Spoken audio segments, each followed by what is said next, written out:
Torej, pomembnost, bom tako rekel, nadziranje iz zraka z letalom, bodisi v primeru pojave požarov v naravi, bodisi v primeru onesnaženja morja, iskanja ponesrečencev, lokacije drugih nesrečnih nezgod, ki so se zgodile, bodisi še enkrat povem na morju ali pa na kopnem, je letalstvo pomembno zato, ker lahko do potankosti javimo, naprimer v center za obveščanje, s katerimi imamo direktno radijsko zvezo iz letala v bazo, javimo, po kateri najkrajši poti lahko določena intervencija, ali gasilski avto, ali prva pomoč, ali pa s čolnom pridejo do tistega, za katerega smo javili, da je v nevarnosti ali da se pojavil požar, ker to iz kopnega ali pa iz morja je zelo težko oceniti, kje bo, gasilski avto najprej prišel do mesta požara in s katere smeri bo najboljše gašenje. A vas jaz lahko vprašam, 40 let ste bili aktivni, oziroma ste še vedno. Kaj ste si mogoče najbolj zapomnili, katero akcijo? Torej, prav najbolj sem si zapomnil akcijo, ko sem reševal ljudi na morju. To je trenutek, ko iščeš iglo v senu, lahko je na kopnem videti požar, vidi se dim in gremo direktno z letalom, letimo proti dimu in potem javimo, kakšne razsežnosti je požar. Nekoga iskati na morju, ki ga je doletela nesreča, to, kar sem jaz doživel, je pa takrat trenutek, ko ga najdeš in ko lahko takoj pokličeš pomoč, naj bo to najbližja ladja ali obalna straža ali katero drugo reševalno plovilo, da v točno določenem kursu najhitreje pride do ponesrečenca in to sem imel jaz v 8 primerih. Mislite, v lanskem letu je to tiste dve, ki smo jih tudi tukaj videli na podelitvi, to je bila ta huda nesreča na Primorske cesti zaradi megle, druga je bil pa požar na Kraškem robu. No, drugače pa malo nazaj, leta 2014 je bil žled, ki ga vsi pomnimo, in tu je bila po ocenah ena ali pa največja nesreča v slovenski zgodovini, ki je bila tudi dolgotrajna in je zajela največje število prebivalcev.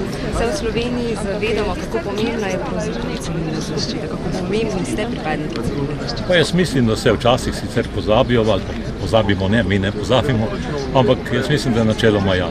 Ker najpomembnejši del civilne zaščite tega sistema so gasilci in gasilci so, kot vidite, najbolj priljubljena grupacija v tej domovini in jaz mislim, da je to tudi prav. In na njih ne pozabimo in ne pozabijo tudi ljudje, posebno pa ne, ko rabijo pomoč.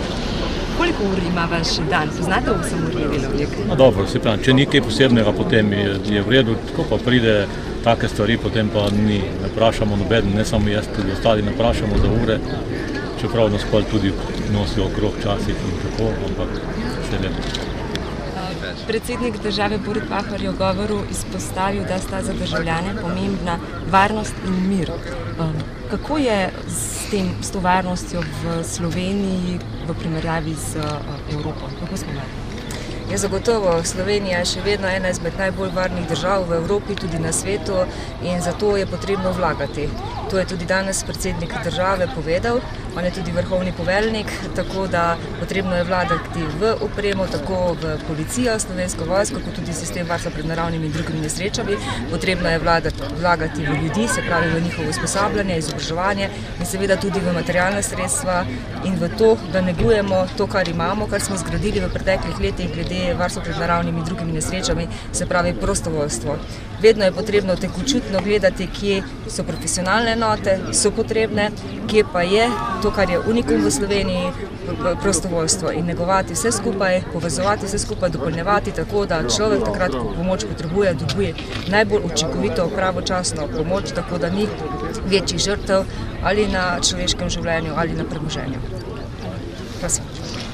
Kako pa gledajo mogoče v svetu, recimo na Slovenijo, pa na naš sistem zaščite in reševanja? Slišali smo, vsak 40 Slovenc je v bistvu vključen. Kako nas oni tretirajo s tem našim sistemom? Če gledamo sistem še širše, se pravi vsem tistim, ki podpirajo ta sistem prostovoljstva, lahko rečemo, da skoraj vsaki 10.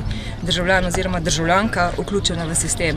In sama, ko večkrat predstavljam v tujini, to moram v bistvu zelo, zelo dobro razložiti, ker ne verjamejo, da so te številke tako velike in nam čestitajo ob tem.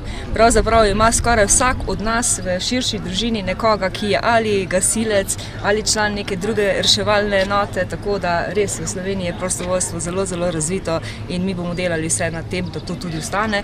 Takšna je tudi osnovna nit resolucije varstva pred naravnimi in drugimi nesrečami za prihodnje obdobje in verjamem, da tako kot do sedaj bo Ministrstvo za obrambo in Uprava Republike Slovenije za zaščito in reševanje delala v roki z roko, tako z poklicnimi kot tudi prostovoljskimi reševalnimi sistemi.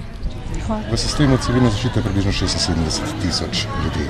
Od tega jih je 45 prostovoljcev, 45 tisoč prostovoljcev, predvsem gasilcev, tudi gorske reševalce, jamarjev, potapljačev, kinologov, aeropilogov in pa seveda oba sistema, sistem poklicnega gasilstva in pa sistem nujne medicinske pomoči, ter še vedno dolžnostne strukture civilne zaščite, katere predstavlja predvsem regijske enote in pa državne enote za hitre reševalne intervencije in enote za varstvo pred neeksplodiranimi bojnimi sredstvi. Hvala lepa.